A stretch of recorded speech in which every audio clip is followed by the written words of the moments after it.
Do you know my dress was once a fluffy cloud? Let's see how fabric is made. First, soft fibers come to the factory. Some from plants, some from animals, some made by science. Spin, spin, whoosh!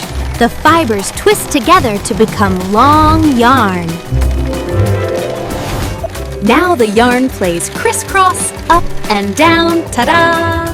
Fabric is born. Step 4. Dyeing the fabric. Time for colors. Pink, blue, yellow, splash. The fabric gets dressed up. Step 5. Drying and finishing. Warm air dries the fabric. Now it's smooth, shiny, and ready to wear. Step 6. Rolling and packing. Now fabric is ready. Roll, pack, yay!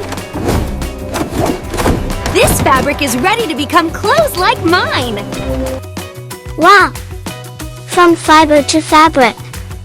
Want to see how clothes are stitched? Follow me.